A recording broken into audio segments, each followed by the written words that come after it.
Honestly, I wasn't even really looking to do acapella, but like I went to a couple parties and like I was kind of big when I stepped on canvas, and a lot of girls like, oh, like you play football? And I was like, nah. And then it's like, I'm like, hey, yo, like you want to get to know me, like know who I am, like I got some sauce too.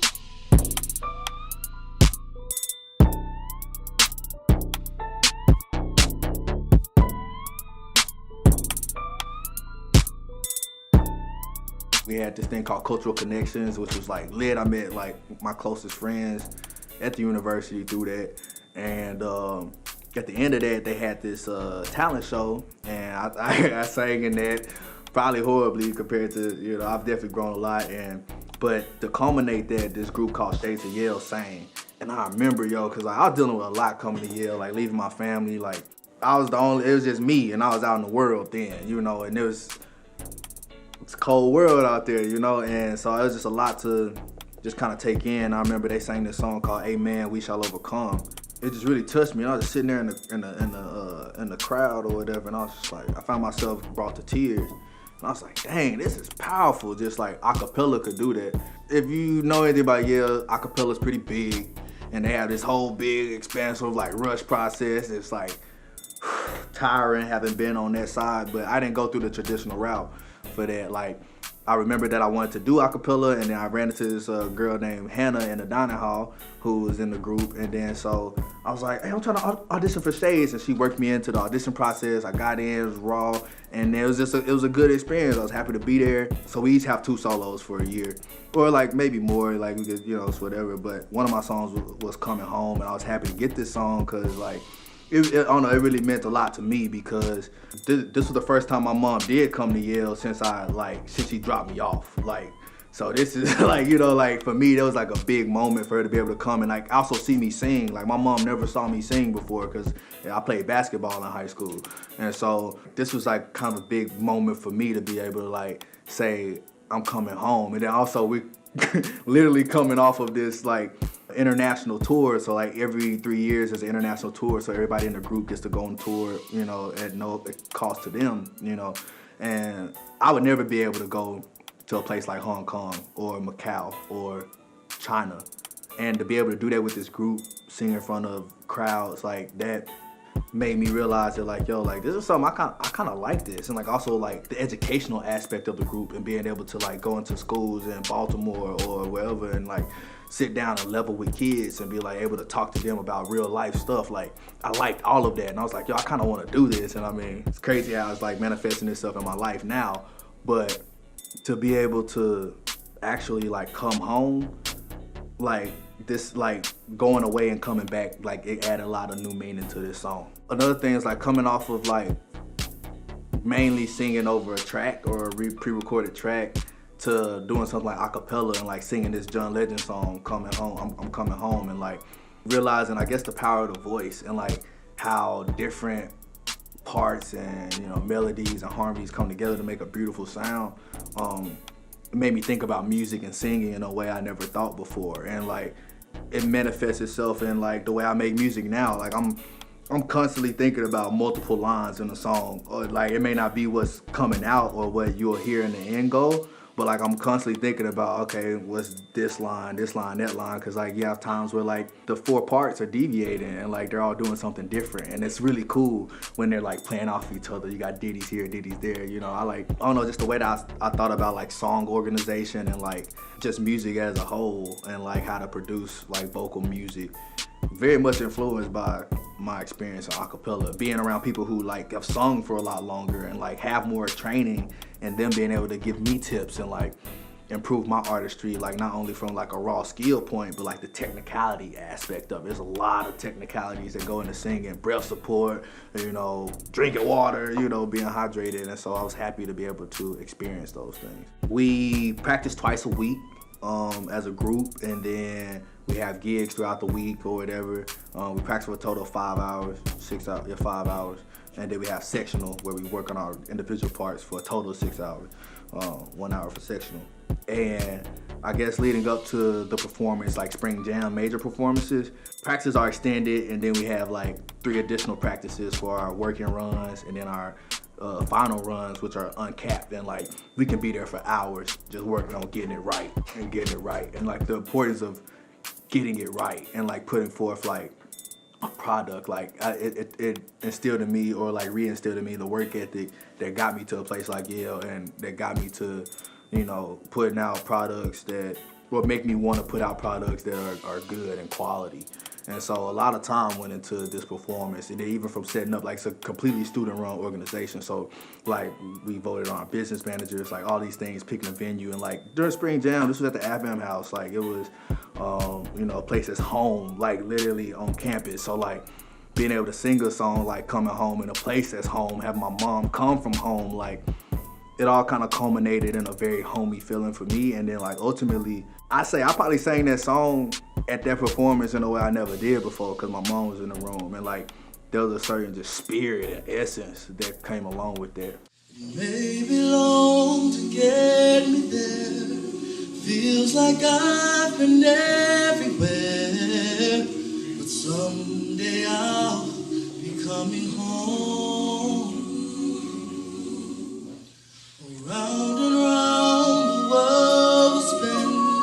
Oh, the circle never ends. So you know that I'll be coming home. I'm coming home. I'm coming home. I'm coming home.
Like I've been everywhere, but someday I'll be coming home.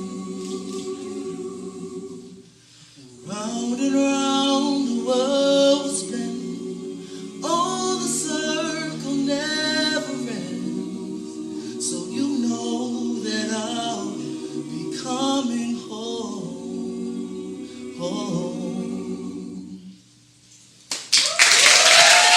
Wow.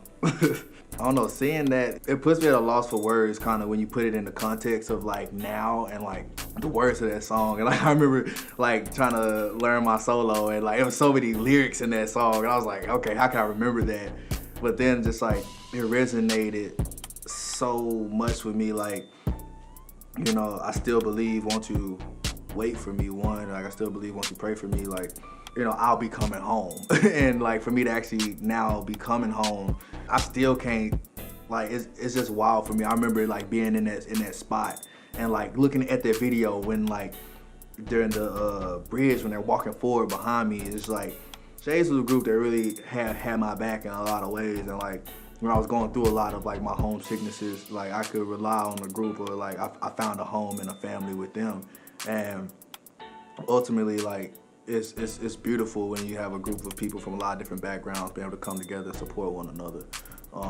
I still just, I'm at a loss for words. Like that song, like watching that, like that's my first time seeing it since like the year we recorded it, and I probably watched it one time because, you know, I still wasn't confident in my singing ability. That song brought something out of me that I didn't even know I had, or like it took my voice to a place I didn't know I had. And like I'm really thankful for like Shamala Ramakrishna. Check her out like on Spotify. Like she's a very dope vocalist, and she really helped me work out those runs. I remember being able to come to her and be like, okay, like my mom's coming to this show, and I want to like be able to do something well. And like I couldn't really riff at the time. Like I'm still working going in terms of cleaning up my riffing and things like that, but it was more of like a slide or some goat type thing. But she really like took time out of her day to help me learn how to riff and things like that, and to put something forward that was really like from the heart. And I was just glad to be able to do that for my mom. It was received well and people were clapping, and I was like, yo, like that was very comforting for me, because like I was very vulnerable in that time and in that moment, and for it to be received so well, like, you know, that went over boatloads with me. Funny story. So my mom, she's sitting there, she recording the whole time, right? Tell me why. I mean, this is characteristic of my mama. She thought she was recording the whole time. Then at the end, she pressed the little button and stopped the recording, and that started the recording. So she didn't even record the performance one. And then she didn't even watch the performance like all the way through, because she was looking at her phone. Like, so she watched the performance through the phone and then didn't even record it. So I was just like, but at the same time, I was glad she was there. And so it was still a great experience. I know that she'll see me sing again. At this stage, music, I realized that there was more to music than just the soul and the essence and the way it makes you feel, but there's a lot of technicality that needs to be gained, or like a lot of understanding and knowledge about music as a whole, like the industry as a whole, that I need to acquire. And so I guess this kind of jump-started or fueled my hunger or my want to like obtain knowledge and understand how music works, the industry works, and like how I would, I guess to set the stage for how I would navigate, you know, following the group. It made me start to think about like how I can clean up my artistry or like my vocal more. Like, I remember my freshman year, our solo coach at the time, her name was Karen, and she'd always tell me like, oh my God, Nick, you're such a lazy singer, open your mouth. And like, I still get that now. And so like, I try to keep that in mind, like when I'm singing in a more like professional light, you know, to open my mouth and project and like enunciate and pronunciate, but at the same time, understand and recognize that as an entity and having things clear, concise, where people can pick up, but then also like having things in a sense that it's just like, that's just what it is, and like this is like a snapshot of the culture. Like the whole phase, like the Shades phase for me, I took away a lot from that. I think acapella, one, it strips down everything down to the nitty gritty, to the basics, just the voice, you know. There ain't no auto-tune, there's no beat in the background, there's no, you know, there's no redos, there's no retakes for your performing. Like, it's just you up on stage, and like everything has to be there for the sound to come across. And so like I feel like my vocal mechanics improved. I feel like, you know, my musicality as a thinker, and then also just like the business side of the artistry, like seeing how business managers go about, you know, I don't even know the backings of it, but just watching them and like how much work that they had to put in to like book shows, book gigs, you know, the educational aspect of the group, having to learn our song intros. What is this song? When was it? You know, who originally did it? What the meaning of the song? Like, these are things that like I'm taking from here, from this point in time, like I can pinpoint that, and like I'm applying it to my artistry now. Okay, what are the songs I'm working on? Like, what's the meaning behind the song? You know, like how did we arrive to this point? What's this song meant to do? You know, sometimes I make music that ain't got nothing to, they don't have no meaning or nothing to do with nothing. It's just, it feel good type music. But I also like to make music with a meaning, and I feel like the educational component is just as important as, you know, the musicality side as well.